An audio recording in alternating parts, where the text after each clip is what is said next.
Premiers today reacting to a massive trade threat coming from our largest trading partner. Incoming U.S. President Donald Trump is threatening to slap 25% import tariffs on Canadian and Mexican goods in his first day in office on January 20th.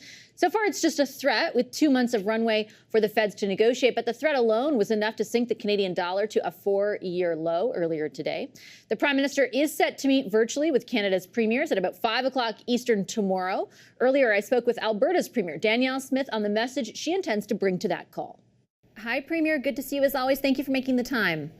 You're welcome, Vassy. Nice to see you. Just before I got on air to do this interview, I saw a report from Reuters saying that U.S. sources were telling them that energy exports will not be exempt from this tariff that Donald Trump is threatening. Is that your understanding as well? Look, he's saying it's a 25% tariff across the board, and he wants a few things addressed. He's talked about illegal migrants coming across the border. He's talked about the issue of fentanyl. He's talked about China using Mexico predominantly, but also Canada as a backdoor to start hollowing out their manufacturing sector. And he's talked about how we're not pulling our weight on defense and meeting our 2% NATO target. So I take him at his word that those are the things that he needs us to address if we're going to have constructive conversations about trade. And I would expect it would be across the board. How big of an impact, in your view, if this does come to fruition, would it have on Alberta's economy? Enormous. I mean, when you look at our cross-border trade with the United States, it's $188 billion in total, but the lion's share of that is oil and gas products going to the United States, going to the Gulf Coast refineries, which are tooled for exactly our type of heavy oil. It'd be incredibly damaging. You can well imagine that there would be other jurisdictions that might be able to fill that breach. I mean, we're hopeful that we could make the argument to the Americans that in order to meet their target of bringing down energy prices, that they should exempt oil and gas. But I can tell you, I take this president at his word. If he doesn't think that we're making movement on the things he cares about, then I think that we'd be facing the cross-the-board tariff. When the last time we spoke, you had, I believe, spoken to a couple of people who are in and around that administration, not necessarily, in the past week or whatever, but prior to. If you are, is it your plan, I guess I should ask first, to reach out to those individuals like Doug Burgum, like Lighthizer, Robert Lighthizer, like who are you reaching out to? And is it your intention to ask for an exemption for energy exports, or to lobby for the exemption of all Canadian exports to the U.S.? Well, my first step is working with the other premiers to get Justin Trudeau to the table, which thankfully Doug Ford has done. We're going to be meeting with the Prime Minister, and we'll all be able to share our collective concerns about what we're hearing.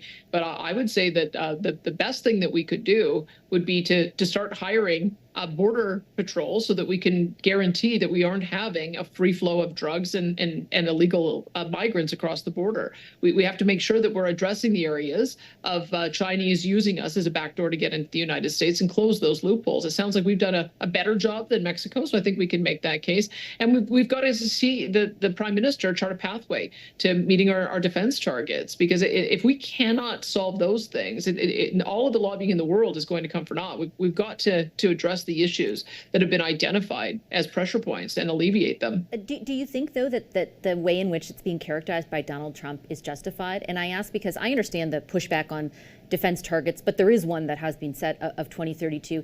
If you look in a relative sense at migration and issues at the border, it is a tiny fraction, like 1% of what's happening at the Mexican border. Surely you wouldn't, you wouldn't be insinuating that Donald Trump is justified in doing this, are you? Well, just saying we're not as bad as the other guys is not going to fly in this case. What I understand is that we've seen a doubling of the number of interactions at the border from people coming across, up to 200,000 a year now. That's significant. And when you're talking about a drug crisis that is not only hitting us, but also hitting the Americans, they want to stop that flow of drugs. When you see that increasingly the open border policies of Justin Trudeau is leading to people coming to Canada as a staging area to enter into the United States to such a point that it has caught their attention, we need to address those issues. We can't downplay them, and we can't play the yeah but game, and we can't pretend that the economic interests are going to override those very legitimate interests. We've got to make sure that we're addressing our own border issues so that can continue to be the longest unprotected border in the country. But I feel like that by identifying those issues, those are the ones that we've got to focus on. Premier, look, I certainly understand the point about the problem getting getting worse at the border. And I've put that to Minister LeBlanc on multiple occasions.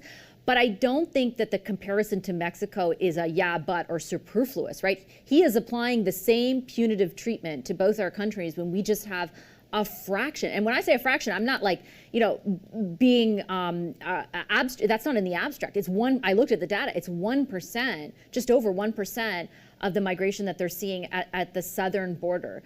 If you're, in a position that you're in as Premier, as a representative of this country, harping on our country and our record and justifying Donald Trump's position, is that not detrimental to our overall effort to lobby him to exempt us?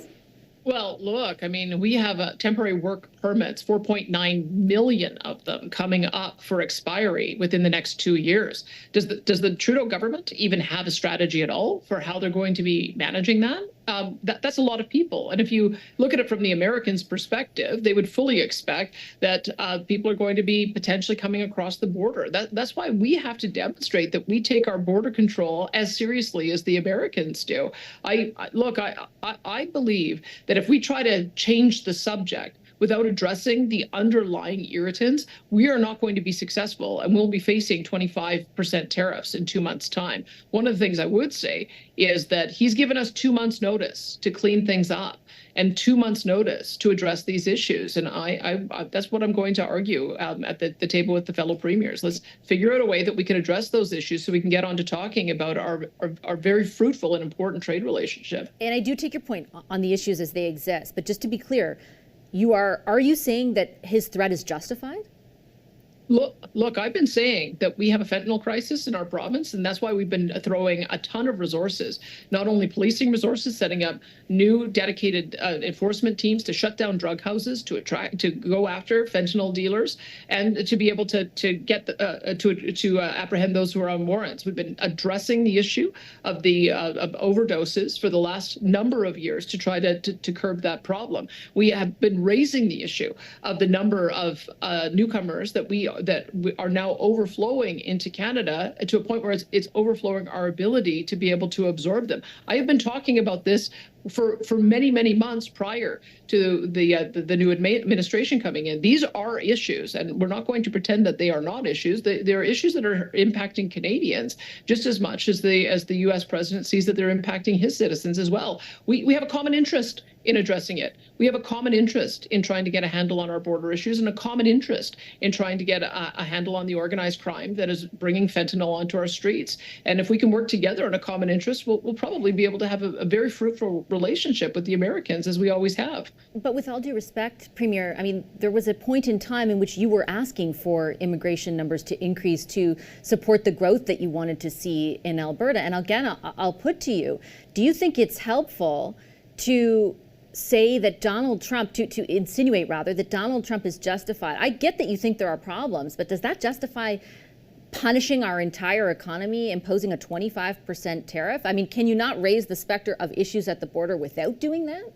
Look, we are supportive of an immigration program that makes sense, that brings people in so that they have a job to go to, so that they can cultivate relationships, so that they can ultimately find a pathway to permanent citizenship. We shouldn't be a conduit for illegal immigration into the United States. That is not a tenable position to take. And the fact that that Justin Trudeau has allowed for some of these issues to get so out of control that it is now affecting our trade relationship, we've got to address the foundational issues. And we have seen this for some time. The premiers have been very concerned that without being able to match some of the concerns the Americans had, that this is exactly what would happen, is that we would end up facing tariffs as well. I think we have a window to be able to address it, to get back to the table, but we have to take seriously the issues that the Americans are raising, and we've got to address them. Can't you say that that is the case, that those issues need to be taken seriously, and also say Donald Trump is not justified in threatening a 25% tariff on all of our exports?